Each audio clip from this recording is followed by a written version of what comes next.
Sudah.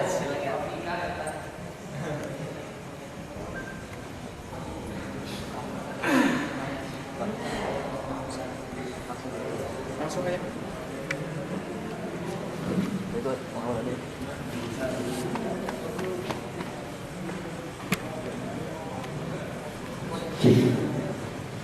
Assalamualaikum warahmatullahi wabarakatuh. Pelatihan Nurfi Jenazah di Unires Universitas Presiden Universitas Muhammadiyah Jakarta Kamis malam 2014. Marilah kita awali acara kita dengan bersama membaca basmalah. Bismillahirrahmanirrahim. Alhamdulillah telah datang kepada kita Ustaz langsung dari PAU. Kepada yang terhormat Pak Direktur kami persilakan.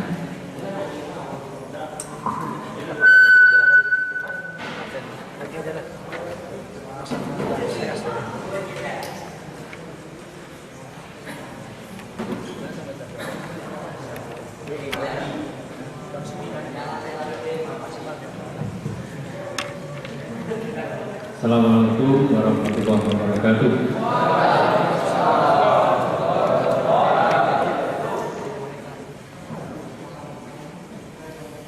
Alhamdulillah, salatu wassalamu ala rasulillah.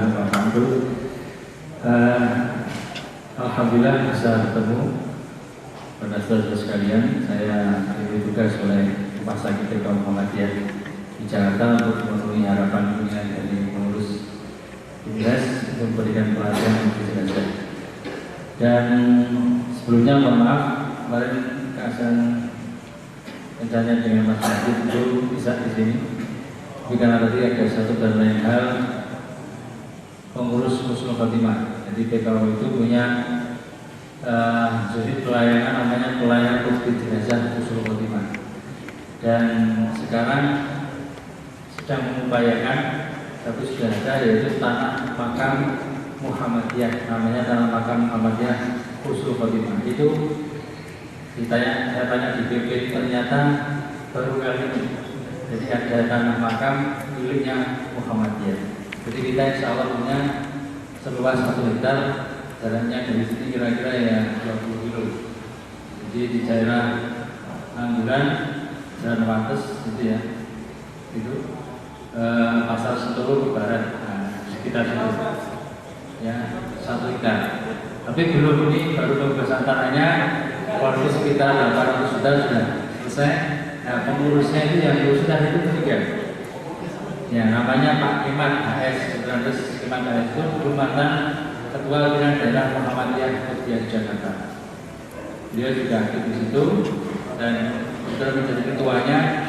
Ketua Panitia Pengadaan Tanah Makam Muhammadiyah, tugas beliau sudah selesai, tugas tanah sudah selesai, tinggal nanti membuktikan kita bagaimana bentuk makam itu sehingga makam kita tidak serem ya. Mungkin bisa mengalahkan di Jakarta itu apa namanya?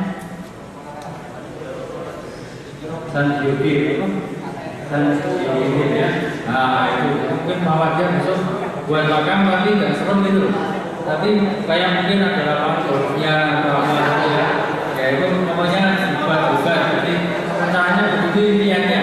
Kemudian saya juga tempat salah satunya, maka tadi saya sudah siap-siap pada maghrib, nanti mau pulang sebentar terus ke sini, tapi kita dikabarin ini kan terus saya ke DKU. Tapi tadi merutin jenazah dulu, kemudian jenazah beliau ya karena tidak sakit jatuh ya, kemudian dari bersih-bersih debu seperti sampah semua, tapi beliau sudah tua 72 tahun, nggak tahu mungkin jatuh sehingga dia meninggal.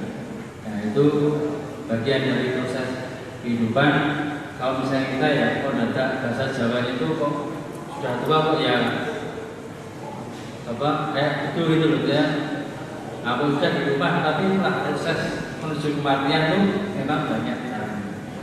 Baik, jadi karena ini tadi saya tanya sampai jam 9 sudah pernah ada yang pernah di jenazah? Sudah ada? Siapa? Nanti praktek atau ada saudara orang sini jadi jenazah, orang calon jenazah? Enggak?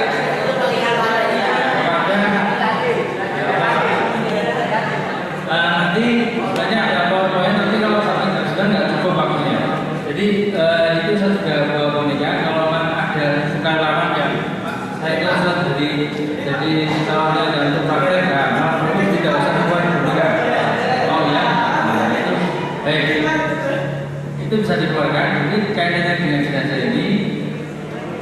dalam himpunan pesantren juga sudah ada kitab khusus yaitu bab tentang jenazah. Jadi sudah ada bagaimana kita merawat jenazah mulai dari memandikan, mengkafani, mensolatkan dan menguburkan. Jadi sudah ada pedoman di dalam Persyariatan Muhammadiyah dalam hal ini. Cuman di dalam prakteknya itu memang ada persoalan-persoalan yang nanti bisa kita diskusikan kalau memang nanti waktunya mencukupi. Intinya bahwa bukti jenazah ini termasuk ibadah, sehingga salah satu prinsip ibadah bagaimana kita berupaya semaksimal mungkin ibadah itu ikhlas kita jalankan dan juga sesuai dengan tuntunan. Jadi pedomannya di situ, tidak membuat katakanlah reko-reko itu menambah ataupun mengurangi. Ya sudah seperti itu keadaannya, bagaimana yang Rasulullah berikan contoh kepada kita. Itulah yang disampaikan oleh Muhammadiyah. Dan sampai nanti kan di masyarakat kemudian juga masih ada di daerah-daerah tertentu kalau jenazah masih dihubungkan dengan kepercayaan masyarakat di sekitarnya. Misalnya kalau memandikan jenazah itu embernya 7, satu ember itu diisi sumber yang beda masing-masing. Jadi minta tetangganya itu pokoknya itu diisi semua ember penuh, masing-masing itu harus dengan sumber yang beda-beda. Ya. Nah, kalau itu tuntunan kan repot dong. Kalau misalnya di daerah sini ya dari Tabaidi itu saya kira ada masalah, maka semuanya insyaallah hampir semuanya punya sumur. Tapi kalau di Wonosari misalnya, ya, kalau kita sekarang rumah dengan saja sumber dua repot kan. Nah, seperti itu gambar seperti itu. Kemudian juga nanti airnya itu dicampur dengan kembang-kembang bunga apa ya, bunga mawar atau bunga melati atau ada sebagainya. Nah, ini nanti kita akan. Baik, jadi pertama semua nanti kita akan mati sebagaimana firman Allah dalam surat Al-Imran 185 juga ada, Al-Ankabut 57 itu menjelaskan kepada kita bahwa Allah Subhanahu wa taala tegaskan kepada kita bahwa tiap-tiap yang bernyawa itu pasti akan mengalami kematian. Kullu nafsin dha'iqatul maut. Semua lainnya menjauh ya. Atau juga dalam 185 itu Al-Imran itu wa innama tuwaffawna ujurakum yaumal qiyamah faman yuriha dinar wa tudilal jannata faqad faz wa man hayatud dunya illa mataul ghurur. Itu nah, kaitannya dengan ini, ketika seseorang itu pada kondisi tertentu sudah sampai kepada titik yang namanya sakaratul maut. Proses kematian itu kan berbagai macam cara. Kayak tadi itu Allah yang pakai mata itu, pakai mata es itu nggak sakit, tapi udah kamu dulu sekitar rumahnya. Tidak tahu entah gimana caranya, seperti apa, tiba-tiba beliau berlaksan jantung, ya, kemudian jatuh, terus baru rumah sakit sampai dibikin juga. Jadi meninggalkan beliau dan Allah di sini sakit dunia, proses sakaratul maut. Tapi ada juga orang itu yang sakit sebelumnya lama sekali, dirawat di rumah sakit sekian lama. Meskipun saya sudah 75 tahun atau 80 tahun, pada sudah ikhlas kalau memang nanti itu segera dipanggil oleh Allah. Tapi kalau Allah menghendaki, ya tidak mati-mati ya, karena Allah belum menghendaki. Di dalam Al-Quran kan disebutkan waliduli matin ajal, fa'idaja ajalhu la yasta'khiruna ketika dalam bala. Jadi kalau sudah datang ajal itu tidak bisa dimundurkan maupun dimajukan. Jadi kalau sudah datang waktunya, ya itu sudah, meskipun dia sudah tua, sudah ikhlas kalau dipanggil oleh Allah, kalau belum waktunya mati ya nggak mati. Ya, tetapi kalau orang yang mungkin masih muda, ya masih muda belia, ya masih kuliah misalnya, tapi karena kemudian kecelakaan karena kondisi lukanya berat, ya ketika itu dipanggil oleh Allah dalam kondisi seperti itu, dalam pada masih muda, ya itu bisa juga terjadi. Jadi artinya bahwa kematian itu pasti akan menjumpai kita kapan, makanya tidak ada seorang pun yang tahu. Kebetulan saya kerja di rumah sakit TK Muhammadiyah, itu saya melihat bahwa di rumah sakit kita itu sudah tidak kurang sekitar 60 sampai 70 orang yang meninggal dunia. Jadi artinya setiap hari paling tidak ada 1 atau 2 itu yang meninggal. Dan ternyata itu semua strata umur itu terwakili. Jadi dari mulai bayi, anak-anak, remaja, dewasa sampai orang tua itu ada semua. Jadi tidak ada jaminan kalau orang yang tua itu mesti meninggal duluan. Benar nggak? Ya kita juga nggak tahu di antara sampean-sampean itu mungkin nanti ada yang mendahului juga ada. Ya, meskipun saya takut, kalau saya sudah takut, ya takut, saya juga belum siap juga ya. Kalau dipanggil ya Allah belum, ya Allah saya belum merasa belum cukup bekalnya, belum cukup sangunya bekalnya. Dan saat nanti sangu saya bekal saya sudah cukup, ya benar Allah mengambil mencabut nyawa saya mendapat husnul. Itu harapan kita. Ya minimal kalau kuliah itu ya, kalau sekolah itu ya KKM-nya sesuai dengan kami lulus lah gitu ya. 76 misalnya sudah baik, nah itu lulus masuk surga. Tapi kalau punya 60, nah itu di neraka dulu. Ya terus baru nanti cukup, nah baru masuk surga. Nah, ini seperti itu ya. Lalu mudah-mudahan kalau Khotimah ini sebagaimana sabda Rasulullah, kalau ada orang di antara kalian, di antara kita ini yang dalam keadaan sakaratul maut, Rasul dengan Quran apa? Lakinu mautaku la ilaha illallah. Jadi ditutur dengan kalimat la ilaha illallah. Man kana akhiru kalamihi la ilaha illallah dakhalal jannah. Jadi barang siapa yang akhir kalimat itu bisa melafalkan kalimat la ilaha illallah dakhalal jannah, pasti dia masuk. Jadi proses sakaratul maut itu ada proses dicabutnya ruh dari jasad manusia. Itu sakaratul maut. Ada yang cepat, ada yang lambat. Jadi itu terserah mereka Israel yang nyambungnya, ya. Mungkin tunda dulu ya bisa, mungkin sambut cepat. Kita sering mendengar berita orang itu meninggal seketika, ya. Artinya berarti proses sakaratul-sakaratul-nya ada. Sakaratul itu berat, ya. Sesuatu yang sangat berat dialami sebagaimana juga Rasulullah juga mengalami hal yang berat ketika dia dalam keadaan sakaratul. Itu ketika beliau mau wafat itu kan didampingi oleh putrinya Fatimah. Fatimah melihat ayahandanya berat sekali mengalami keadaan seperti itu. Sehingga juga ada riwayat bahwa proses sakaratul maut itu seperti ranting atau dahan yang banyak durinya itu dimasukkan ke dalam perut seseorang. Ya, kemudian duri itu diambil dengan santai. Tiba-tiba saat seperti itu, tiba-tiba ada seorang yang menarik dahan atau ranting yang banyak durinya itu di dalam perut sehingga dia akan memotong apa saja yang ada di sekitar perut. Itu gambarannya sakaratul. Ya, artinya itu seperti itulah keadaan sakaratul. Maka kalau antum semua pernah melihat orang dalam keadaan sakaratul maut, biasanya sering disertai dengan apa? Seperti kejaman sakit dan luar biasa. Nah, kita tidak tahu nanti besok kita ini mengalami sakaratul maut yang cepat atau lambat, tidak tahu. Kita hanya menghadap Allah, Allahumma amin alaina fi sakaratul. Ya Allah, berikanlah kami hanya dalam menghadapi sakaratul. Jadi semua tergantung amalnya masing-masing. Insya Allah kalau amalnya baik, mudah-mudahan Allah juga memberi pada kita akhir kalimat yang kita ucapkan saat kehidupan kita nanti. Akhir itu adalah kalimat la ilaha illallah. Ya. Nah, terus proses berjalan. Kenapa itu berat?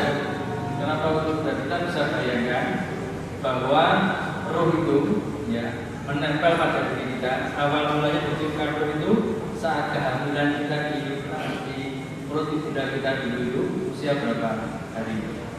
120 hari itu 40 jadi infak, 40 jadi apa? Alaqah, 40 hari jadi ibghah. Nah, menentukan roh, menentukan apa rezekinya, ajalnya, kita amalnya, sengsara atau bahagia itu bukan roh. Itu nempel terus sampai 9 bulan lahir, terus nempel sampai usia sekarang ini.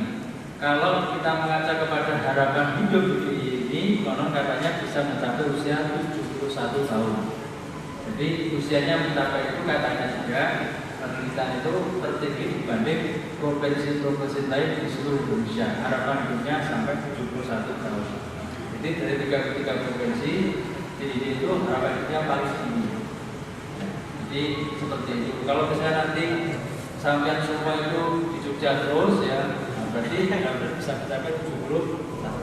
Siapa tahu dapat 70 kerja ya kan?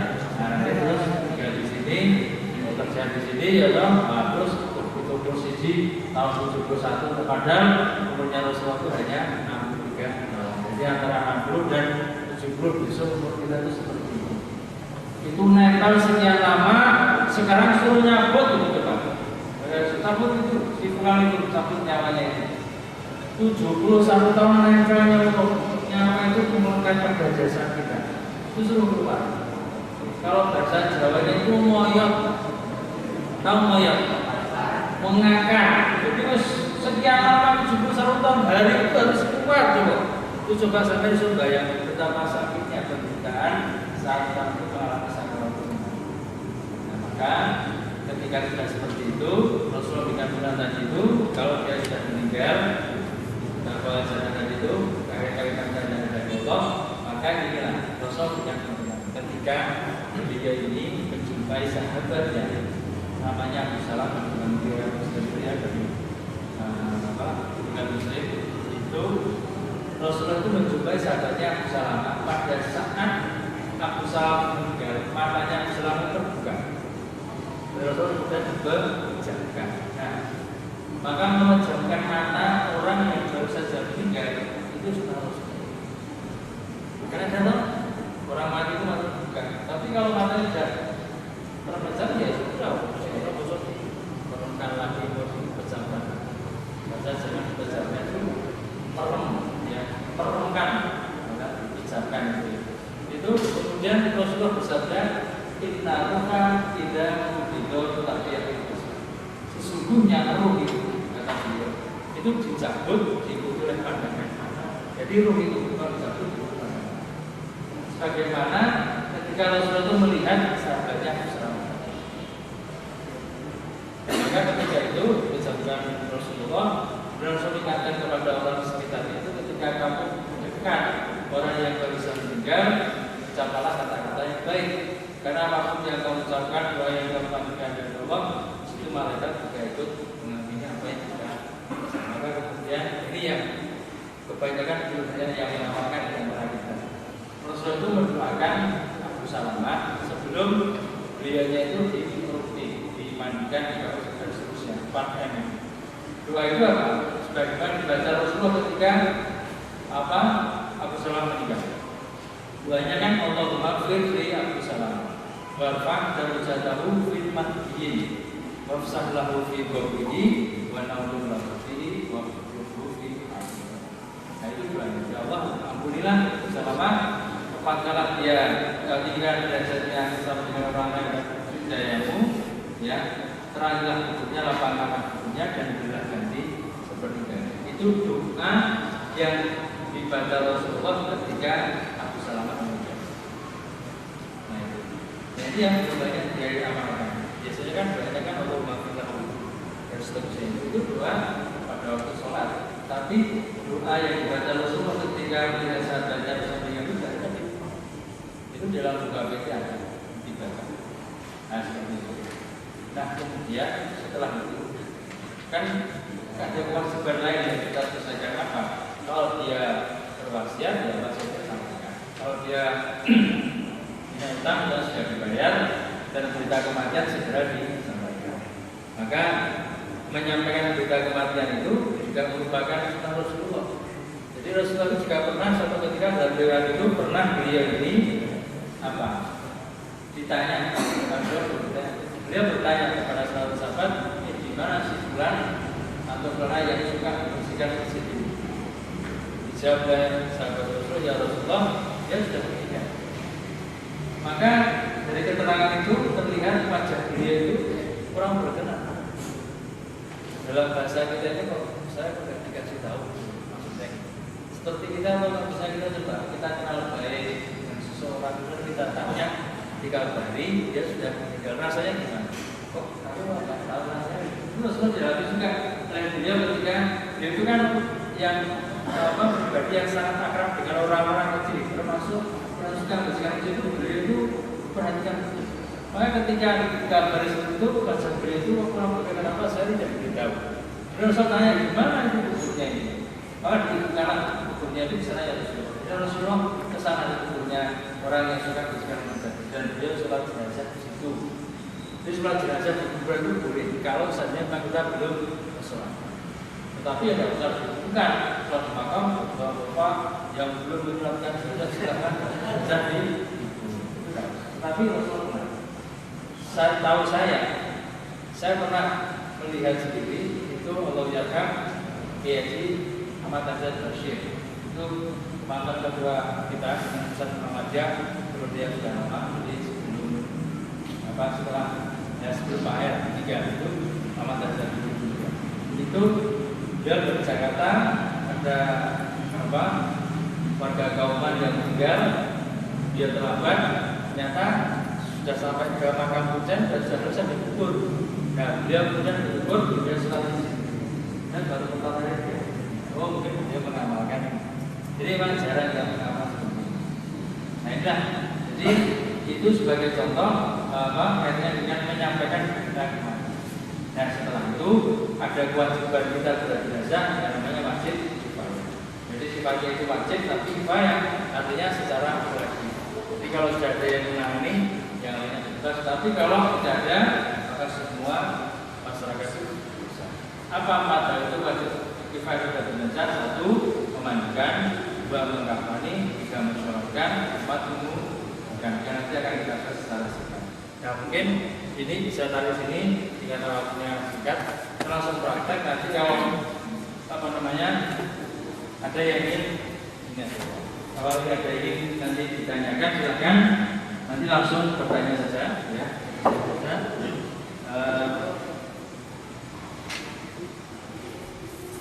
Ini juga ada bahwa buku cuma satu ya, kebutuhan perawat jenazah. Nanti bisa untuk kalau menginginkan. Meskipun itu juga sudah ada bukunya ya, ini beda bukunya.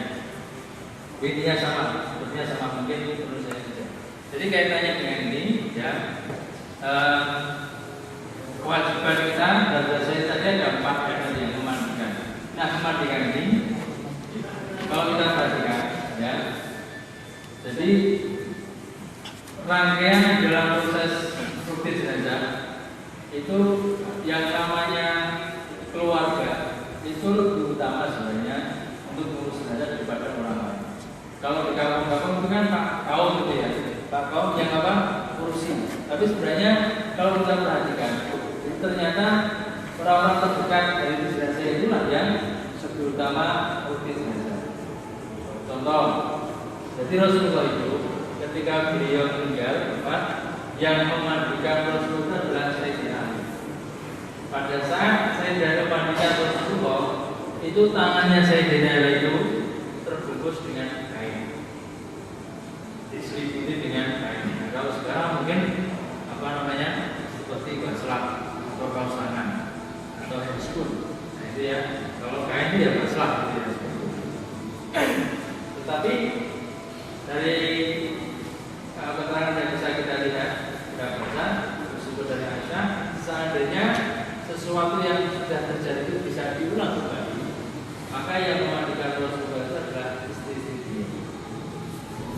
Kemudian Sayyidina Abu Bakar As-Siddiq itu pernah berpesan kepada istrinya Asma, itu siapa nanti yang meninggal duluan, dia yang memandikan kapan. Dalam riwayat ternyata Abu Bakar meninggal duluan daripada istrinya. Tetapi secara fisik istrinya Abu Bakar itu tidak kuat untuk memandikan suaminya. Maka kemudian menurut kepada beberapa imam sahabatnya Abu Bakar As-Siddiq untuk memandikan Sayyidina Abu Bakar. Sayyidina Ali itu juga pernah berpesan kepada Fatimah istrinya, siapa nanti yang meninggal duluan, dia yang memandikan. Nah dari itulah terus sekalian.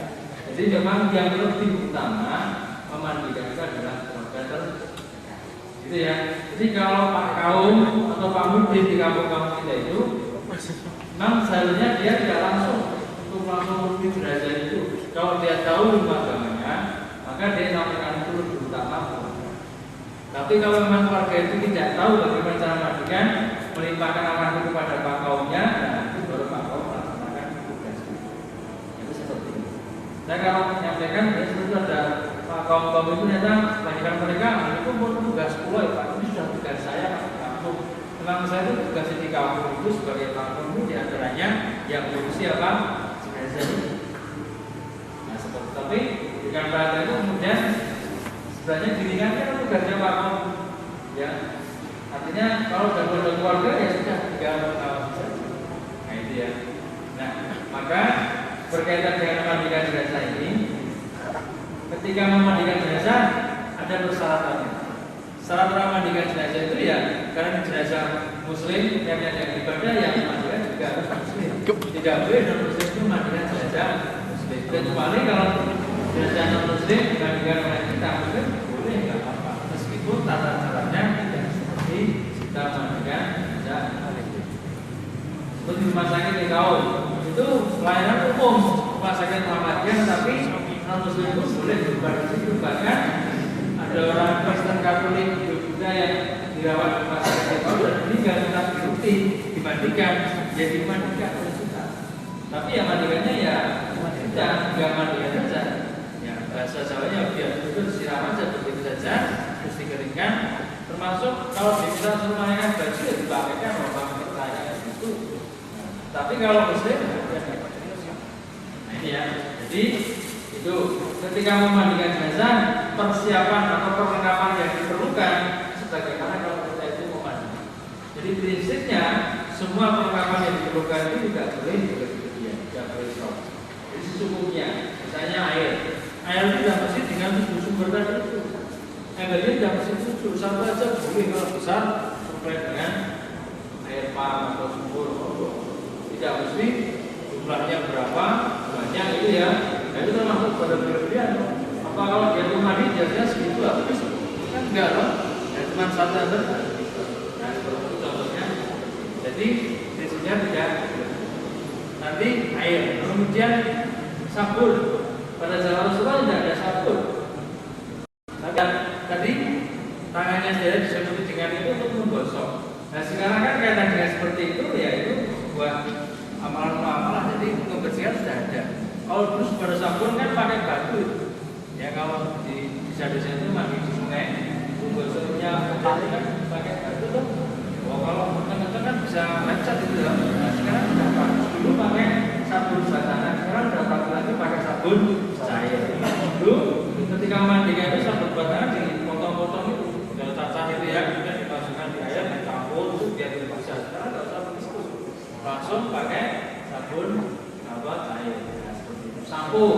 Sampo fungsinya membersihkan kepala, ya, yang kotor rambutnya itu.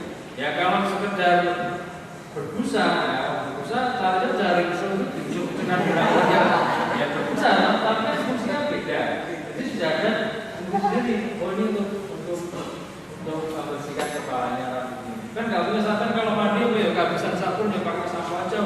Mesti rasanya nggak enak loh. Sampo ya untuk rambut. Termasuk juga misalnya sabun mandi tadi yang untuk membersihkan kotoran yang ada pada. Termasuk juga bisa ditanya, nah, kalau wajah sekarang ada sabun khusus wajah, tidak apa-apa. Ya, kalau ini mau dipakai ya badan ya wajah ya monggo ya. Kalau sekarang sudah tapi seperti boleh itu yang diperbolehkan. Nah itu ya, jadi sabun, sampo, kemudian gayung. Gayung itu bahasa Jawanya cincuk. Untuk mandi biar biru ya, itu ya. Kalau Jawa namanya sipur. Sipur itu kayak batok, apa namanya kelapa itu ya. Itu baru sipur itu. Mandi itu ya pakai rok besar itu panjang itu pakai apa? Bambu ya, itu namanya sipur gitu. Tapi kalau sekarang pakai kayu itu. Kalau lagi pakai apa? Soror ya. Kemarin terakhir dalam ini bahwa memandikan jenazah itu menyiramnya dengan bilangan ganjil. Nah, itu nanti kalau pakai sopor atau pakai selang agak susah ya. Nah, apalagi kalau pasang ini sudah disemprot saja dari cetak langsung diur apa seperti itu nanti dibalik pakai mesin, nah itu agak susah.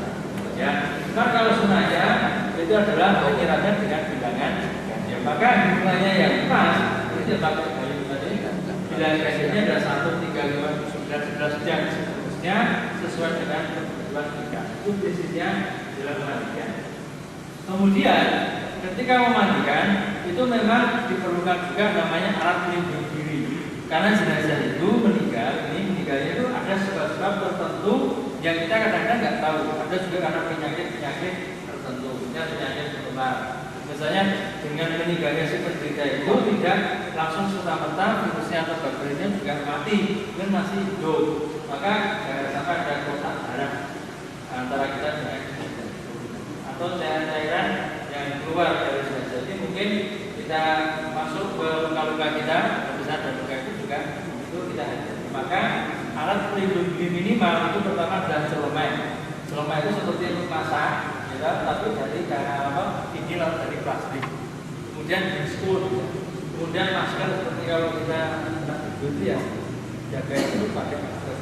Dan kalau mobil lagi ya pakai sepatu boot. Nah, itu kalau di rumah sakit begitu. Tapi kalau minimal paling tidak ya itu celemek, diskur sama masker. Nah, itu saja itu minimal. Karena kita nggak tahu kondisi jenazah. Nah, kalau itu sudah, maka jenazah ini ditanggalkan semua pakaiannya. Kalau dia pakai cincin palsu bisa terlepas semua. Kalau pakai cincin, pakai gelang, sebenarnya kalau wanita ya palsu. Kecuali kalau memang gigi palsu itu sudah permanen, tidak usah paksa. Jadi karena ini dia nggak asli, maka cabut pakai tang. Karena apalagi emas. Emas itu kan sering kalau bisa itu simbol-simbol itu mungkin saking kayanya itu ya diajar palsu dari emas. Pasti kalau ketawa itu bisa bunyi ting. Karena tangannya itu keluar karena ketawanya itu hadir. Ya. Nah kemudian semua dulu sudah kita siapkan semuanya, maka langkah pertama adalah setelah tanggalkan itu tubuh jenazah ini tutup auratnya. Kalau laki-laki dari pusat ini sampai ini, apa namanya? Nah, ini auratnya tutup pakai sobekan kain. Kalau sarung kan kepanjangan, biasanya kita sobekan dari kain ini, kain kafan ini, cukupnya untuk tutupi aurat. Nah, kalau sudah, langkah pertama adalah membersihkan kotoran yang ada di dalam perut, ya. Dalam perut ini, jadi dalam perut caranya tubuh jenazah ini diangkat sedikit. Maka memandikan jenazah itu minimal 2 orang. Kalau seorang itu nggak bisa, kecuali kalau jenazahnya bayi atau anak-anak bisa. Tapi kalau dewasa itu susah, minimal berapa? 2 orang. 2 orang ya. Langkah pertama ini ya. Jenazah yang seperti ini tutup auratnya. Pada waktu nanti meninggal itu menjalankan kalau mulutnya terbuka dilakukan. Kalau sudah lepas, ini seperti ini. Tidak ada doa khusus mengawali memandikan jenazah. Bisa baca selawat mulai dari awal sampai akhir, atau membaca kalimat thayyibah dari Allah itu mulai dari awal sampai akhir. Ya, itu cukup baca Bismillahirrahmanirrahim. Alhamdulillahirobbilalamin. Bismillahirrahmanirrahim. Jadi, nah ini diangkat begini. Nah, ini diangkat gini, terus tekan perutnya. Untuk si kaki akan dilibatkan. Nah, satu tekan begini, satu nyeboi loh. Nah, seperti ini kan keluar. Kalau ada penyakit-penyakit tertentu pada tubuh jenazah, tidak usah diangkat, ditekan begini saja itu sudah keluar. Apalagi kalau diangkat itu semakin mempercepat keluarnya kotoran yang ada di dalam. Cuman ya mintanya harus kuat. Nanti kalau gini kan pucet gitu, malah pucet semaput ya.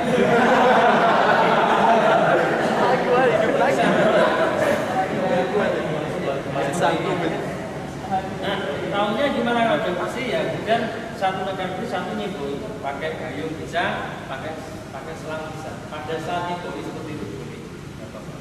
Nah, tahunya kalau pakai exgun itu dimasukkan jari-jari ke tubuhnya. Mengetahui sudah siapa kan. Tapi kalau keluar cairan, yaitu insya Allah itu sudah keluar. Ya. Kadang-kadang juga kita melihat ketika sudah dikeluarkan begitu, kita sudah bersih, setelah dimandikan, mau dikafani, keluar lagi kotorannya kan kemungkinan besar seperti itu. Sehingga ketika kita sampai di makam sering melihat, kok jenazahnya keluar cairan dari bawah itu. Nah, dikiranya itu bisa bersih, dan dikiranya yang memandikan juga. Padahal ya memang bisa juga keluar. Maka nanti ada caranya supaya tidak seperti itu, pakai pampers atau pakai towel. Nah, seperti popok bayi tapi bawahnya dikasih kapas yang namanya. Ya ketika nanti keluar cairan dari bawah itu, dari tubuhnya itu bisa tertampung di situ sehingga kain kafan keluar atau dalam keadaan itu ya. Nah ini sudah bersih. Nah kalau sudah bersih, kemudian kita mengamalkan hadis Nabi dalam Sahih Bukhari itu disebutkan tidak dimayaniha bahwa itu iniha. Jadi mulai menyiram itu pada anggota-anggota tubuhnya terlebih dahulu. Bukan ditujukan ya, tapi mulai menyiram itu pada anggota-anggota tubuhnya dan dimulai terlebih dahulu yang sebelah kanan. Anggota-anggota tubuhnya itu disiram bukan dihubungkan. Nanti kalau dihubungkan, nah kalau dia keluar dari bawah itu ya wudhunya batal. Nah, musuh wudhu terus. Oh ini dihubungkan lagi ya, kemeng sampai ada, jadi mematikan terus juga. Nah, di kepercayaan itu betul. Kalau bisa seperti itu dihubungkan ya keluar dari situ ya batal. 4 tahun terus itu untuk terus. Akhirnya masa bersih terus kapan nih rambut? Ya kapan selesainya? Ini maka Islam sudah mengajarkan kepada kita bukan dihubungkan tetapi mulai menyiram pada anggota tubuhnya terlebih dahulu dan dimulai sebelah kanan. Anggota tubuhnya itu mana? Tangan ini anggota tubuh dari ini tangan sampai ke situ ini anggota tubuhnya toh. Kanan dan kiri tangan toh. Nah, kemudian kepala ini anggota tubuh. Ya, kepalanya ada hidung, mata, mulut, telinga itu, ya ini rambutnya anggota tubuh. Ini yang nanti kita siram pertama kali. Kemudian kaki sampai di atas mata kaki. Inilah anggota-anggota tubuh yang nanti kita siram terlebih dahulu dan itu sebelah kanan. Mulai menyiramnya dengan bilangan dan seperti itu. Nah, ketika mulai menyiram kita siram 1 kali, air diratakan begini ya. Ini sampai membasahi anggota tubuh ya, sampai sikunya atau ya di atas ini sedikit ya. Kalau itu kan gunanya kan dilebihkan loh. Nah, kalau 1 kali sudah dianggap cukup rata itu sudah cukup. Tapi kalau kurang tambah menjadi 3. Kalau 3 kurang ya menjadi 5 dan seterusnya. Kanan karena anggota tubuhnya itu tangan kanan dan kiri, setelah kanan baru kirinya. Itu ya sama. Kemudian ketika membasuh bagian kepalanya anggota tubuhnya ini, kadang-kadang mulutnya itu kan terbuka. Nah terbuka jangan terus disiram. Kalau misalnya disiram, kira udah pernah. Makanya bisa ya, kan ada gaul yang situ sudah dimasukkan dalam semari ya. Nah maka ini kemudian ditutup, disiram, kemudian diratakan airnya, terus sampai membasahi anggota tubuh. Kalau 1 kali kurang, maka tambah 3 kali dan seterusnya. Kalau kurang 5 kali. Kemudian bagian kaki 1 kali disiram, diratakan sampai membasahi anggota tubuhnya kanan kiri. Demikian pula kiri 1, 3, 5 dan seterusnya. Kalau anggota tubuhnya sudah disiram semua, baru menyiram tubuh jenazah. Hitungan 1 kali 1 gayung dari atas ke bawah. Kan tidak mungkin masuk mandi kok dari sini. Oh sampai habis. Ini 1 kali. 3 kali dan seterusnya. Seperti ini ya. Kadang-kadang pertanyaan Bapak sekarang kan lebih praktis pakai selang, gitu. Nah, selang kan bisa mungkin dari sini diangkat 1, gitu. Dari lagi juga. Selang dikembangkan lagi, selang itu kan kasih itu apa? Saurul. Oh airnya tinggi, gitu. Airnya tinggi. Apa enak dari jauh perhatikan itu.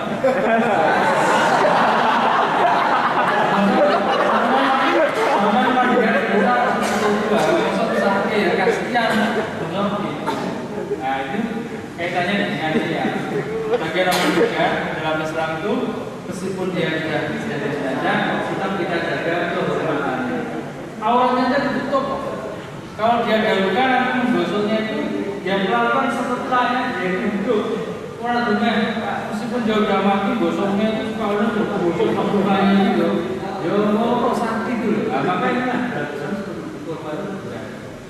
dan kita di dalam Islam itu tidak boleh mengurangi apa yang ada pada tubuh jenazah.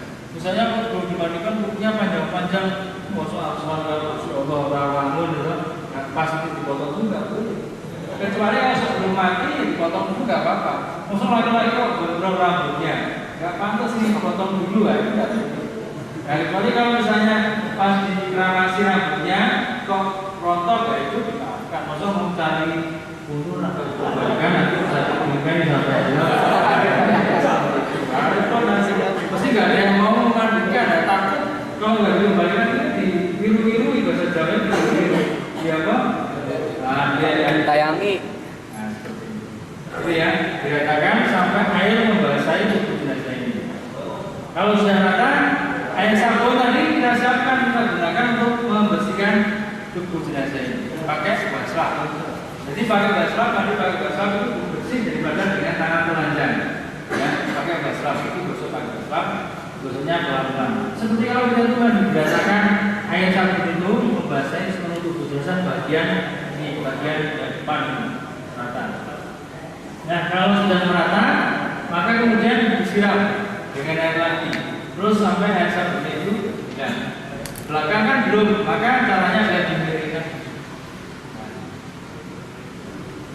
Tetapi kalau meletakkan di meja seperti ini, airnya dari tidak mengalir, maka biasanya di kampung Pisang, kasih pakai daun pisang. Ya. Atau kalau misalnya di kota itu susah cari seperti itu, pakai balon-balon kayu. Jadi setelah itu nggak dibuang, masih lagi pakai lagi, karena pakai balon-balon kayu. Tapi kalau banyak buah pisang ya pakai itu balon pisang. Nah, itu ya. Nah, diberikan. Nah, biasanya di sini itu ada luka.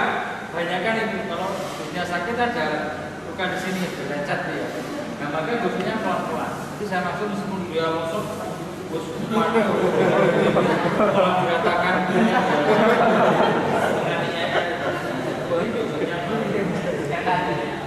siram, kemudian dibersihkan pakai sabun. Jadi di antara syarat orang memandikan jenazah itu kan ada orangnya amanah. Amanah itu bisa dipercaya. Karena apa? Meskipun sudah ada ikhtiar tutupi auratnya, maka yang memandikan jenazah itu melihat aurat jenazah. Jadi tidak boleh ceritakan pada orang. Oh, katanya sebulan itu sakit diabetes. Ada lukanya itu iya. Di sini itu baru tahu kalau saya di sini itu ada anunya. Oh, masa keluarga itu keluar masuk nggak di sini. Masuk dagingnya itu sampai 1 cm. Jadi ya sudah, pokoknya itu amanah, harus percaya. Ketika dia melihat itu tidak boleh diceritakan pada orang kan termasuk aib. Kan pada siapa yang menutupi aib saudaranya, maka mau menceritakan menutupi aib yang ada pada dirinya gitu. Nah, ini seperti itu. Kita gosok, pakai sabun merata.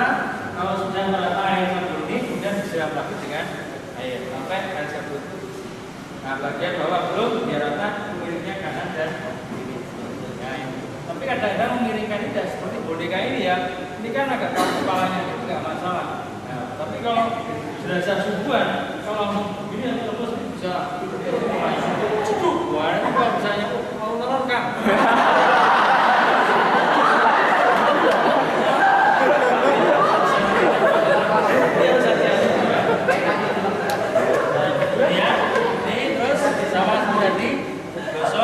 Disiram lagi dengan air. Nah, kalau sudah, kemudian jangan lupa, ini kan tadi kita nyalakan sabun juga.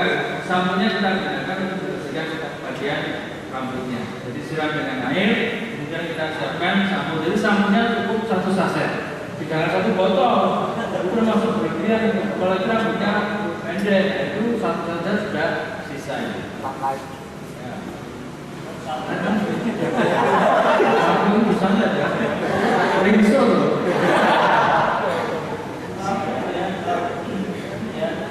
Ini sampai merata, dia kalau sudah bisa disiram, busanya sampai bersih. Nah, kemudian ya ini tadi bagian muka itu kalau misalnya mau pakai samponya itu ya bisa. Tapi kan di rata solusinya bagian muka dikasih sampo, ya kan bisa. Maka pakai sabun, saya juga boleh pakai sabun khusus muka juga. Saya karena boleh apa-apa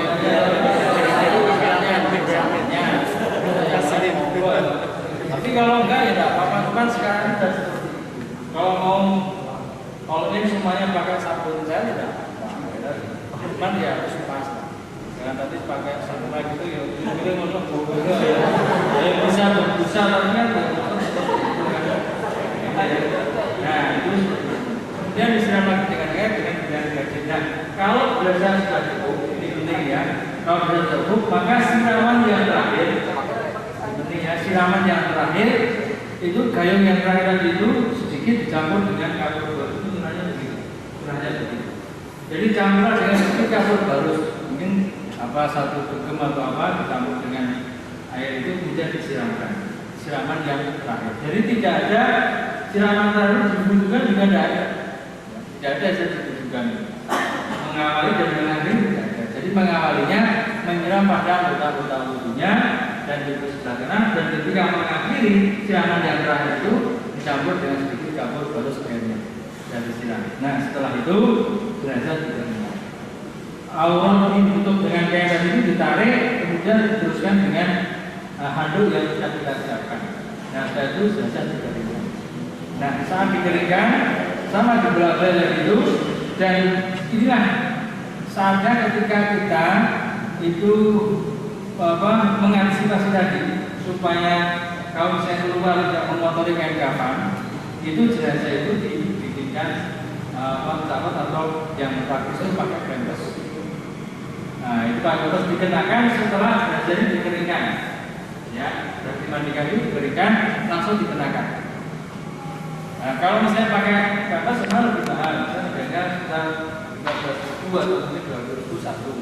Tapi kalau pakai sahabat ya murah itu, jadi pakai sabun itu ya, itu kemudian sabun, pakai apa namanya kapas, seperti kalau bayi itu ya, bayi itu, nah ditaruh di bawahnya itu, tapi kapasnya bukan kapas yang lapis-lapis, kapas yang gulungan, ya itu taruh di situ.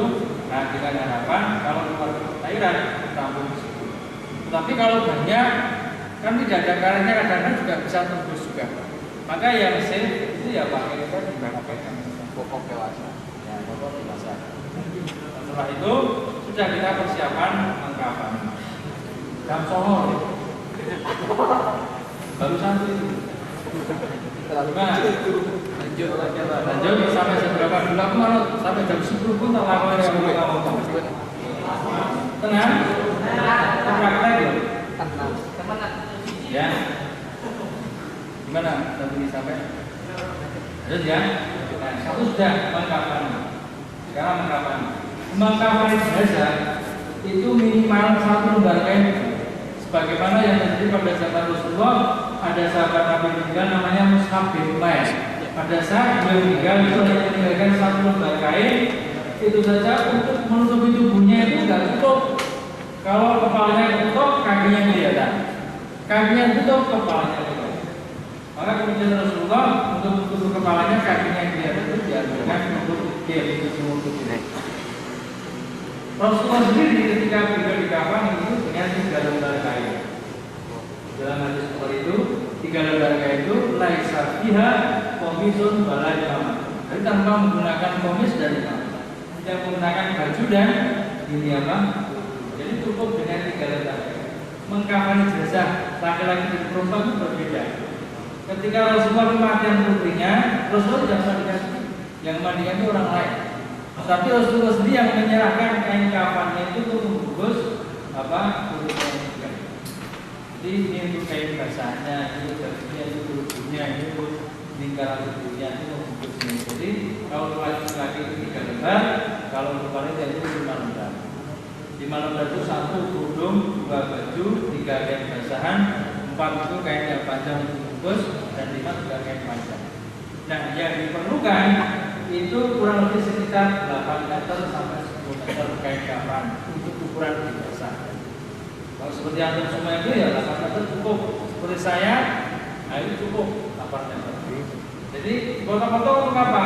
Pertama, kalau tinggi saya 170 cm, maka dipotonglah kain itu masing-masing. Itu satu potongan itu 2 meter, dilebihkan 30 cm.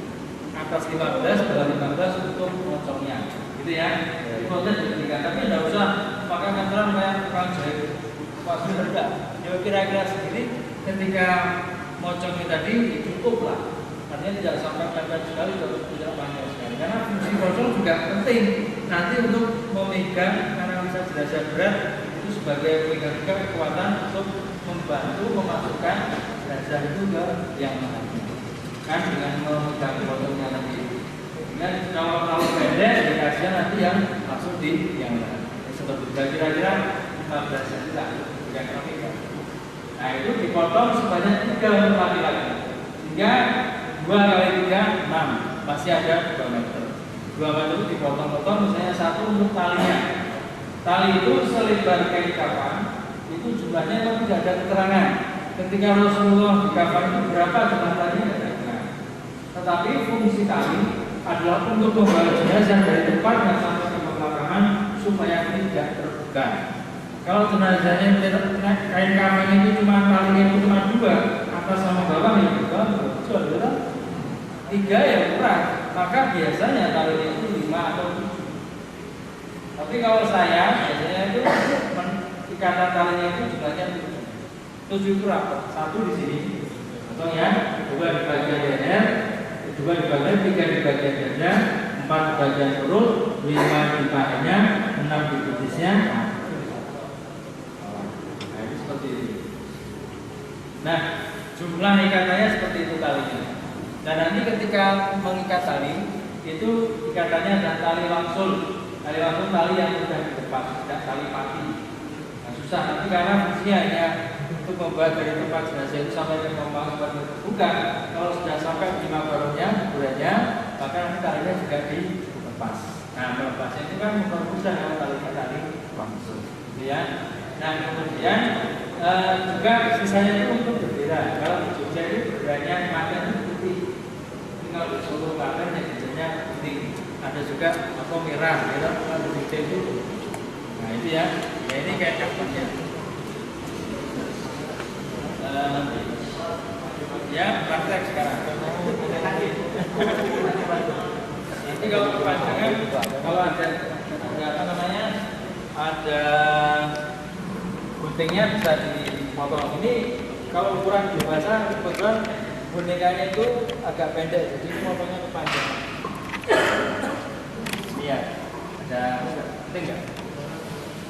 Ini dia pas ya nih.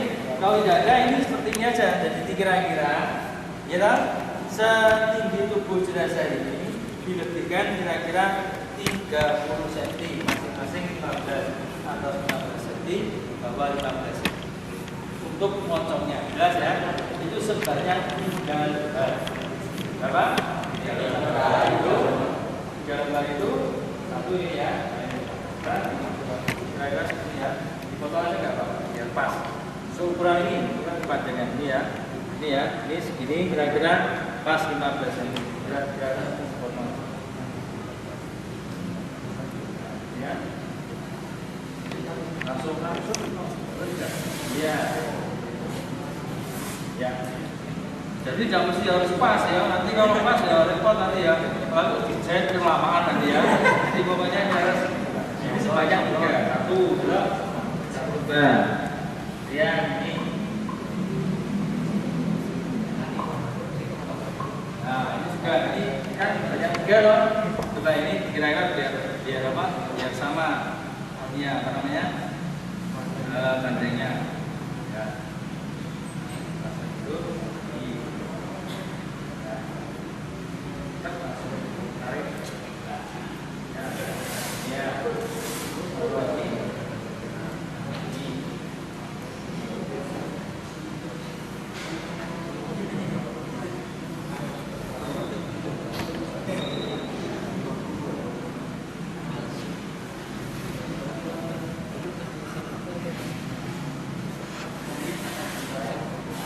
Ya. Jadi inilah yang kita buat 3 lembar ini. Nah, kemudian bagaimana cara menatanya?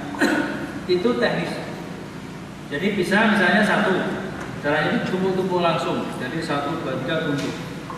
Kalau jenazahnya kecil sehingga kain kafan itu kan tergantung berapa lebarnya. Ada standarnya misalnya 90, ada yang 105, ada yang 110. Kalau semakin lebar itu lebih enak. kalau sempit, kalau ukurannya tinggi besar tumpuk, nah kalau tumpuk-tumpuk nggak cukup untuk bungkusnya. Tapi kalau seperti boneka ini kecil, jika mungkin 90 diginiin sudah bisa membungkus semuanya. Jadi itu teknis, maka caranya nanti bisa berbagai macam cara. Seperti itu satu, atau yang kedua itu pertama agak melebar. Jadi misalnya ini kain ditata, kemudian ininya juga, jadi di atasnya ini kan ada tumpuan ini jelasnya di atas, sehingga kan lingkarannya kan lebih lebar. Nah kemudian satunya di tengah. Atau juga miring, misalnya meletakkan kain kafannya itu miring juga bisa. Yang penting jumlahnya 3 dan ketika dibungkus itu tidak lepas, tidak brojol ya. Nah kemudian talinya itu jumlahnya 3. Sekarang taruh situ aja tempatnya. Nah ya. Nah, ya, sekarang kita meletakkan ini kain kafannya. Ya, pertama letakkan talinya dulu. Jumlahnya 1 ya. Hitung dulu. 1, 2, 3, 4, 5, 6. Nah, biasanya kalau pas bagian dada itu kan kurang panjang, bisa disambung. Tapi kalau untuk pocongnya itu bisa juga kepanjang, bisa dipotong. Jadi itu teknis ya. Nah, pertama letakkan talinya dulu kira-kira pas, nanti untuk pocongnya di sini misalnya. Ya toh? Nanti sudah di situ. Ini untuk pocongnya di sini nanti pas lehernya. Ya, lehernya ini. Kemudian dadanya ini agak panjang ya. Panjang. Ya. Dan perutnya ya Allah. Ini pakainya ini betis dan ini pocongnya. Nah, sekarang kita meletakkan di pada nanti.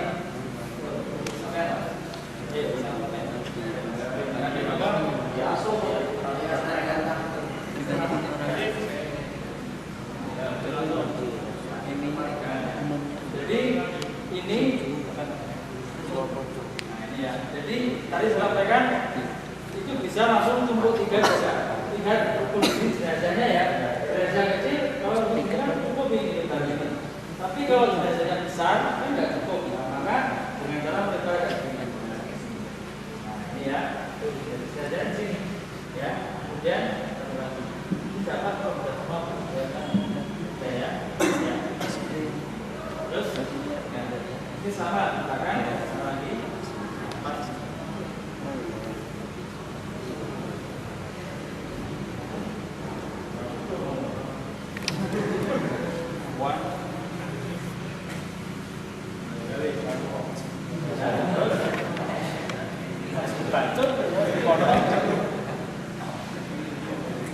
Nah ini bisa di tengahnya, ya. Atau bisa juga kiri kanan ini tidak masalah saya sebenarnya. Yang kiringan ini, ya. Nah, itu bisa. Kalau di sini kan artinya bagiannya lebih lebar, ya. Jadi kalau ini bonekanya kecil, saya taruh ya, ya. Terus sekarang belajar. Nah ini jenazah ini sudah pakai pempes tadi ya, sudah pakai ya, sudah pakai. Kemudian setelah itu kita sebelum bungkus ini ada kapas, buat kapas lingkaran-lingkaran itu dimasukkan di lubang-lubang telinga hidung, nah dimasukkan di situ. Kalau misal ada cairan yang keluar dari lubang itu bisa tersambung di kapas.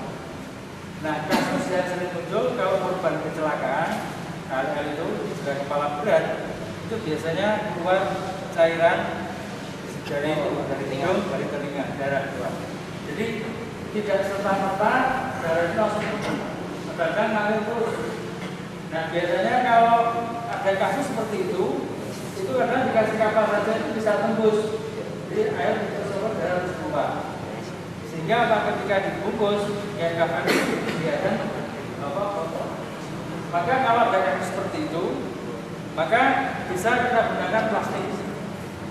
Tetapi plastik dikhususkan banyak bagian yang dalam keadaan nanti hanya segini, ya selebarnya saja. Diletakkan di atas dua kain kapan tadi. satu dua di atasnya dikasihkan plastik. Tapi kalau tidak ada luka-lukanya, tidak ada cairan yang keluar, ya nggak usah pakai plastik. Jadi termasuk darurat, gitu ya. Termasuk juga pampers, tidak mesti cuma pakai pampers. Tapi kalau saya pernah meninggal karena sakit jantung, pagi meninggal, siangnya dimakamkan, nggak usah pakai pampers, nggak apa-apa, memang bersih. Karena nggak ada keluar, kita nggak keluar orang ini pak, ya memang bersih. Nggak ada penyakit yang lain, nggak usah pakai pampers, nggak usah pakai apa. Tapi ini digunakan kalau kita melihat kondisi jenazah itu memang memungkinkan nanti keluar tadi, maka sudah tidak menggunakan kafan di luar, maka pakai plastik ini ya dan ya. Kalau sudah, kemudian gesekan antar kulit. Kalau jenazah sudah 24 jam lebih, itu biasanya mudah menimbulkan luka atau jika dengan luka atau gesekan itu keluar cairan itu bau. Maka di antara gesekan antara kulit dikasih kapas. Misalnya di ketiak, di sini kasih kapas dan guna tadi ya. Sebelum digunakan kapas tadi ditaburi dengan kapur barus seperti ini. Ini kapur barus ini tumbuh dulu kan yang sekarang itu kalau cari di pasar yang sudah seperti ini tidak ada. Ya, ini harus ditunggu sendiri. Ini kira-kira jumlahnya sekitar 20 sampai 30 kalau ditunggu itu sendiri. Nah itu ditaburi kayak ditabur di atas kapas tadi. Nah, kemudian diletakkan di sini ketiak, ya kemudian di tangan ini juga di tangan ini. Jadi mensedekahkan jenazah tidak mesti harus dah. Jadi tidak ada keterangan berapa hadis ketika Rasulullah di kafalah itu pun tangan bersedekah itu tidak ada keterangannya. Artinya apa? Artinya sedekah itu juga boleh, terus juga boleh. Ya, kenapa? Ini saya sampaikan kalau misalnya kalau jenazahnya itu orangnya itu gemuk itu kan perutnya gede. Kalau tidur, kan mesti gak bukan udah orang perutnya besar loh. Nah itu kalau meninggal, kalau tangannya di tangan begini, ya loh, dibawa jenazah itu mesti perutnya begini. Itu bisa juga. Maka kasihlah beratnya apa ya tangan tadi, tangannya diletakkan di atas perutnya ini. Nah nanti kemudian ketika dikafani, misalnya nggak punya biaya lagi. Tetapi artinya tidak harus sedekah saya dulu. Kalau nggak bersedekah, pertangan harus sedekah. Siapa yang mengharuskan? Tidak. Cuma sedekah itu ada fungsinya. Kalau dia orang yang gemuk, itu bisa seperti itu. Tetapi kalau tidak, itu juga boleh. Nah, jangan gini ya. Untuk memenuhi aku ya, nggak bisa nanti ya. Boleh. Artinya jangan anggap itu sebagai sunnah atau harus sedekah itu nggak boleh. Sedekah juga boleh, terus juga ada. Nah kalau sudah seperti ini, kapas sudah di sini ya. Kita juga bisa dimasukkan di sela-sela ini apa? Jari-jari. Jadi kalau mau ada kapas itu teknis sekali. Terserah sampai mau taruh di mana. Yang biasanya di antara dari gesekan antara kulit dikasih kapas. Nah kalau sudah, maka sebelum dibungkus ya dikafani itu ditaburi dengan kapur seperti ini. Nah setelah itu baru kemudian ini di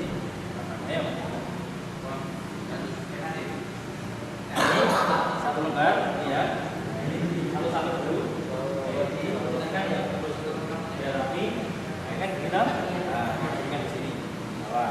Nah kemudian sudah yang bawah ya, terus yang lagi ini ya nah, ya, terus jalan ya, sama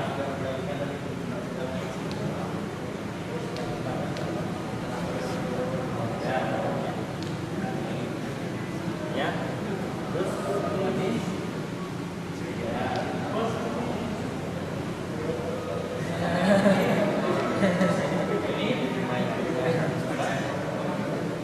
ini ya.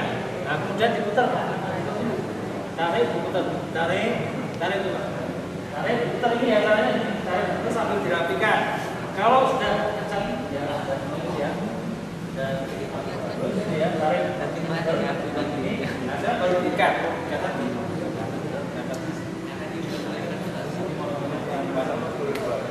Ikat. Terus biar tulisnya biar kencang. Ikat ya, seperti ini katanya.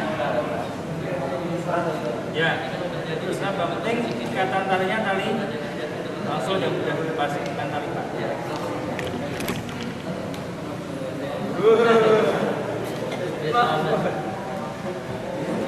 Nah, terus posisi ikatan di sebelah kiri ya. Ya, ini pas lehernya ini loh. Nah, ini di sini.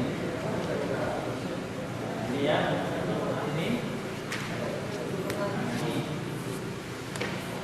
Kemudian dadanya. Ini ya. Kiri juga. Supaya nanti kan ketika dimakamkan kan masih nggak ada bulan. Ya, ini mudah melepasnya. Nah, kemudian ini.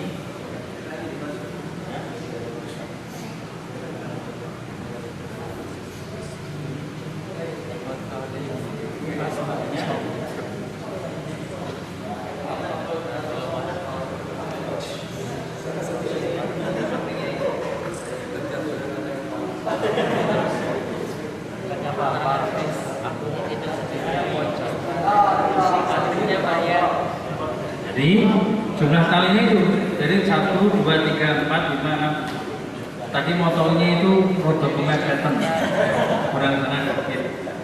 Ya sudah, nggak apa-apa. Jadi ini kan penting loh, fungsinya itu megang itu ya.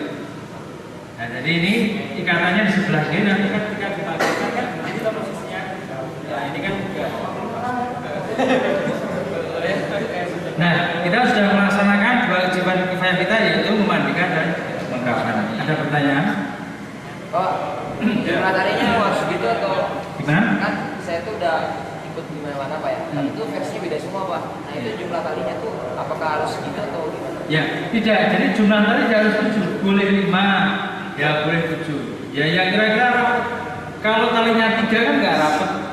Apalagi 2 rantai dapat lagi.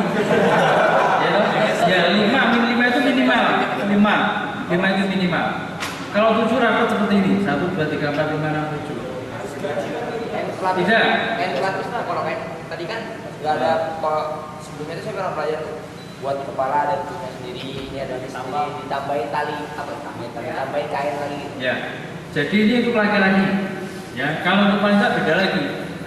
Wanita itu pakai ada bajunya, ada kain basahnya, ya ada kerudungnya. Tapi untuk laki-laki tanpa baju dan kerudungnya. Nah, itu seperti ini. Itu ya. Jadi talinya terserah kita loh ya. Tadi hanya untuk membawa jenazah sampai kemana supaya sudah terbuka. Setelah sampai di sana pas. Ya. Lagi? Ya. Kenapa waktu pada saat si mayat masuk ke dalam liang lahat itu yang ikatan di sini dibuka kenapa? Ya, tadi kan fungsinya untuk membawa itu. Ya, supaya dari tempatnya sampai ke pemakaman nggak terbuka. Masa dari rumahnya itu dibawa gini terus supaya nggak terbuka kan nggak mungkin, mesti diikat. Nah, fungsinya ikatan itu seperti tadi, ketika sudah sampai di sana dilepas ikatannya. Kan fungsinya sudah lepas, sudah hilang kan, karena sudah sampai di pemakaman, sudah sampai di liang lahat. Kalau misalnya Apa? Nah, kalau nggak dibuka ini beda lagi ya. Tidak ada keterangannya ketika pada saat dimakamkan itu tali saja nggak ada keterangannya ya. Nah, kalau misalnya nggak dibuka gimana? Lalu fungsinya tali hanya itu kok, supaya sampai di sana kan nggak perlu apa pakai talinya sudah sampai di kabar. Jadi begitu. Jadi sampai di sana kan nggak perlu pakai tali karena talinya itu hanya fungsinya untuk membawa dari tempatnya itu sampai ke pemakaman supaya tidak terbuka gitu loh. Setelah sampai di sana, fungsinya sudah lepas, sudah selesai loh. Nah, ikatnya lepas. Iya, lepas semuanya. Nah, seperti itu. Gitu? Ya, coba. Ya. Jadi Ustaz, saya bertanya tentang pemandian tadi Ustaz. Ya. Pemandian tadi sebelumnya itu kita berburu atas kainnya. Tapi sempat saya belajar di saya itu mulutnya terakhir dulu Ustaz. Maksudnya pembersihan dulu secara keseluruhan. Ya. Di situ ada pembersihan tangan, gigi, kan. Ya. Akhirnya setelah mayat bersih baru dibulukan. Itu bagaimana Ustaz? Terus satu lagi dalam menangani mayat mutilasi, korban mutilasi ya. Ya. Jadi, yang pertama tadi sudah saya sampaikan, jadi tuntunannya itu bukan diwudukan, tapi mulai menyiramnya itu pada anggota-anggota wudhunya dan dimulai sebelah kanan terlebih dahulu, bukan diwudukan. Dan ketika akhir itu tidak ada keterangan seperti tadi itu. Terakhir kemudian diwudukan tidak ada. Yang ada siraman yang terakhir tadi tuntunannya itu dicampur dengan sedikit kapur harus. Ini baca di HPT. Tidak ada yang menyebutkan bahasa diwudukan. Jadi yang berkembang di masyarakat itu seperti yang ditanyakan teman saudara tadi itu, diwudukan di awal dan di akhir. Itu keliru. Kalau sebenarnya nggak ditemukan. Nah itu begitu ya, gitu ya. Ada lagi? Oh, mutilasi ya.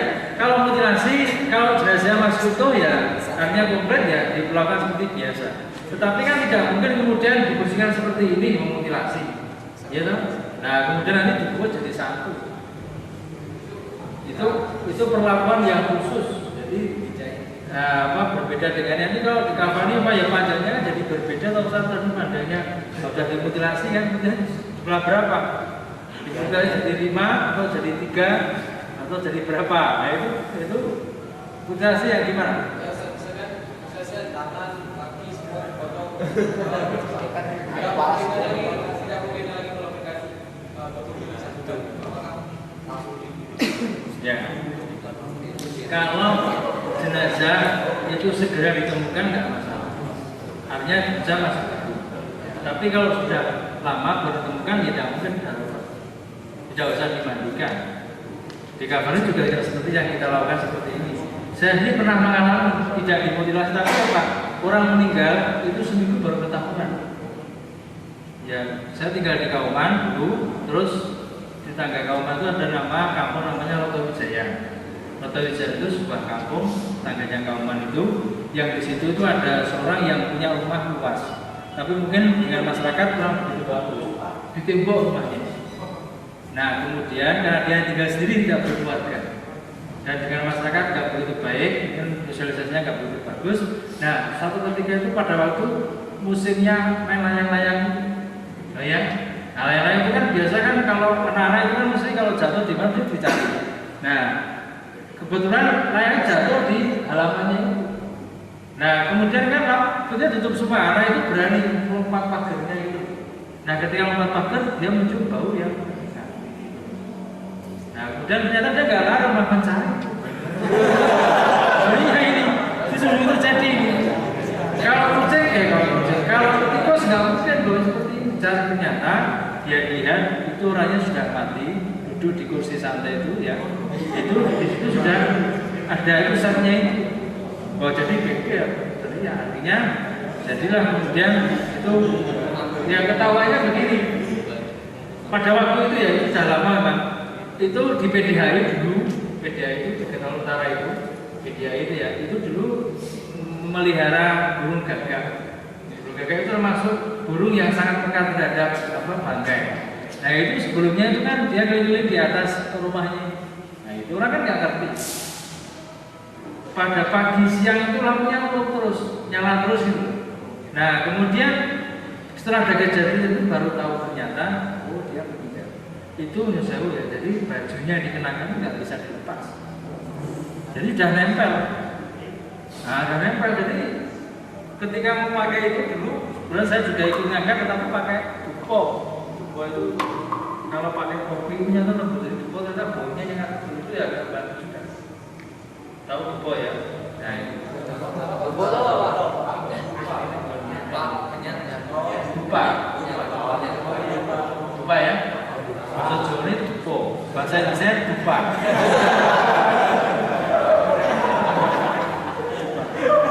itu baunya juga nyengat juga kan? Itu lebih hebat daripada itu kopi. Itu baunya itu juga luar biasa. Jika ngangkatnya itu ya, nanti sediakan peti dulu, kemudian di atas peti itu dikasih kain kafan, kemudian jenazah langsung diletakkan. Tidak diikat seperti tidak pakai peti ya, cuma dibungkus itu langsung diberangkatkan untuk memakamkan. Itu dalam keadaan belum kayak tadi mutilasi tadi. Kalau mutilasinya baru berapa hari baru ditemukan sudah busuk, tidak mudah sama sekarang busuk. siapa yang memandikan? Ya sudah, dikafani begitu, kalau kemungkinan ya sudah terus dikubur. Itu berlaku seperti itu. Dulu seperti yang saya alami dulu waktu Merapi meletus, itu seperti orang terbakar semua, jadi 90% itu sudah melupas semua. Itu kalau di sabun kayak tadi itu tidak bisa. Karena gimana ngomong semua itu? Kalau cuma disiram kemudian dihandui saja, dikeringkan itu kalau nggak jadi itu nempel ke kulitnya itu. Jadi cuma sudah bisa terus langsung dikafani biasa. Pada waktu itu masih bisa karena kan tubuhnya itu ya sudah kaku tapi diluruskan masih bisa. Nah itu perlakuan-perlakuan yang dalam keadaan darurat yang tadi disampaikan. Kalau orang mati di kapal dulu sebelum ada keadaan sekarang ini, belum ada helikopter itu ya nunggu sampai dermaga. Kelamaan, nah, dikubur aja di situ, dikasih berat, itu Islam kan begitu. Jadi kalau di kapal itu harus gimana? Ya sudah, pemakamannya kasih berat masuk di laut. Ya. Tapi jangan dilempar. Ya. Kasih pemberat maksudnya dia terus berat gitu loh. Itu tunanya begitu. Orang yang mati syahid, orang yang mati yang itu seperti perlakuan yang khusus kan. Tapi yang kita bicarakan ini yang normal-normal saja. Nanti kalau yang itu serem-serem. Nggak usah. Sebaiknya nggak usah, nanti kasih aja di rumah sakit kayak gitu. Nanti kalau Pak itu bukan korban, tapi memang dimutilasi, bukan dimutilasi tapi diamputasi. Nah, sakit diabetes, cuma di sini yang dipotong, masih hidup orangnya. Nah, gimana coba? Nah, seperti itu. Nggak mungkin seperti itu, cuma dimakamkan dulu setelah dicuci, ya sudah dikubur. Gitu Mas. Ya, kakinya itu orangnya masih hidup. Jadi kalau dia kan sakit diabetes itu ada lukanya, kan sudah sampai ke atas, bukan mungkin toh. Itu sudah membusuk, nggak bisa tumbuh lagi jaringannya. Nah, dipotong begini misalnya. Kasihkan jenazah di kakinya saja. Nah itu contoh seperti itu ya, jadi yang keadaan. Kalau jenazahnya kaku, Nah kalau jenazahnya kaku itu sudah berapa lama juga. Jadi biasanya kalau lebih dari 24 jam itu kadang-kadang kaku. Tapi kalau ada penyakit tertentu itu tidak usah nunggu. Hari itu mati, itu sudah kaku kena. Misalnya ada virus ini apa namanya? Itu apa namanya? Bukan yang kena kotoran udah itu apa namanya? Tetanus itu begitu dia meninggal baru saja itu langsung kaku. Nggak tahu itu bisa seperti itu, langsung kaku. Tapi kalau misalnya kaku itu ya kalau bisa dipijit-pijit artinya dilemaskan tubuhnya, bisa diposisikan seperti ini. Saya dulu juga pernah mengalami, jadi ketika meninggal itu tangannya begini, jadi kakinya di bawah itu kan nggak mungkin pakai perangkat jadi kayak gini tuh. Akhirnya sampai di kamar jenazah kita mandikan, ya alhamdulillah setelah kita gerak-gerakan bisa kita posisikan seperti ini, bisa. Tapi kalau pengalaman berbeda seperti itu, kadang-kadang ketika saya berperhatian itu kadang-kadang ada orang Jawa itu yang bilang, Pak, kalau saya itu pernah gitu katanya dikasih cuka diolesin itu berapa saat kemudian baru diluruskan bisa. Nah itu pengalaman pribadi saya belum pernah. Ada juga mungkin pakai air teh apa ya. Nah itu kadang-kadang itu saya belum pernah gitu ya. Anehnya lagi kalau mau diuruskan itu disebut nama kecilnya. Misalnya namanya Muhammad Budra, panggilannya Pak Ijo, sorry Jo. Nah itu panggilan nama kecilnya gitu ya. Sungguh-sungguh jadi kalau mau diuruskan disebut nama kecilnya. Kalau nggak punya nama kecil gimana? Itu ya repotnya ya. Nah itu jadi ya, jadi itu teknis. Jadi kalau saya pribadi itu seperti itu tidak sampai mengalami yang kaku nggak bisa juga orang mati tenggelam itu 3 hari baru ketahuan, jadi badannya jadi besar. Itu juga tidak mungkin dimandikan normal seperti biasa.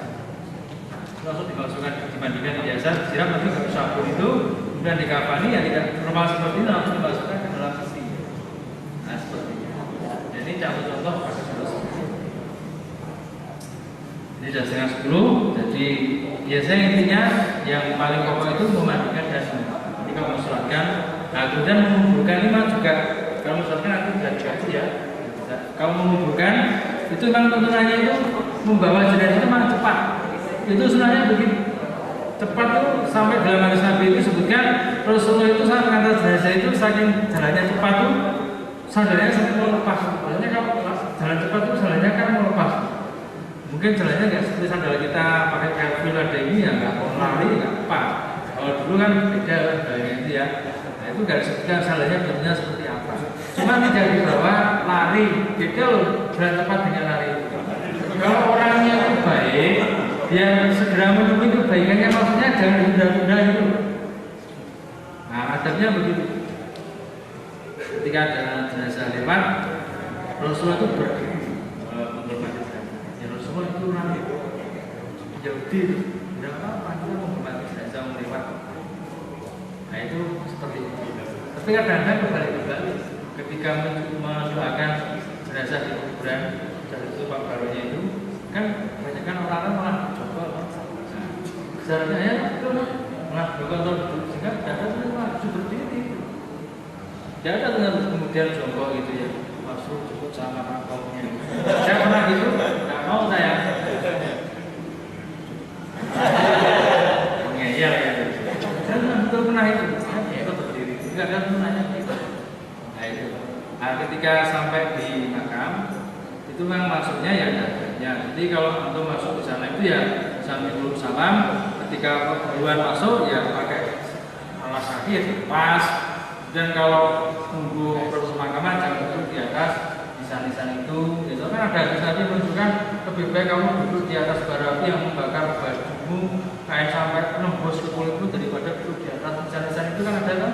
Nah itu ternyata juga ada. Jadi tidak boleh disembarangan terhadap orang yang sudah dimakamkan itu. Tapi juga tidak boleh berdunia terus dimintai pertolongan, minta pengasuh itu boleh. Tapi ketika di sana pun juga kita tidak boleh pertolongannya jatuhnya.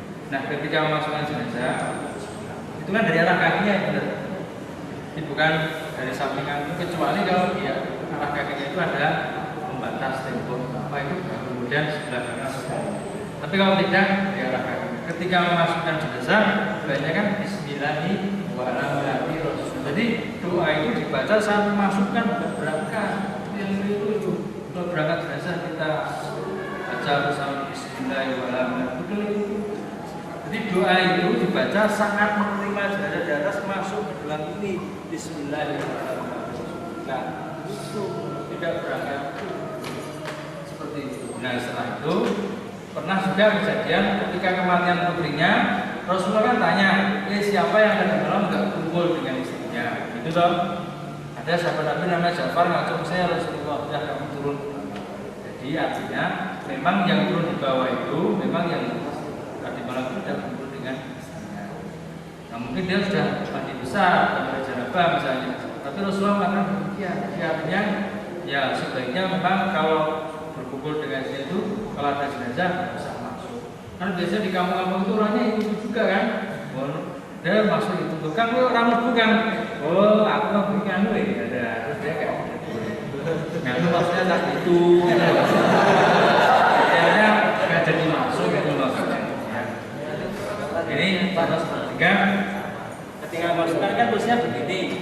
Kira banyak menghadap kiblat garisnya berapa Pak masjid itu nanti disebut sampai di kira-kira gini lah bawa dengan MCD nanti kalau diperdebatkan terus udah kibat belum ya kibatnya berapa derajat nanti malah repot sampai itu nanti ya pokoknya seperti ini lah jadi tidak usah nah, ketika biar tidak selimpang begini tidak terlentang gini biasanya kan dikasih apa batu dia katanya mandu seperti apa ganjel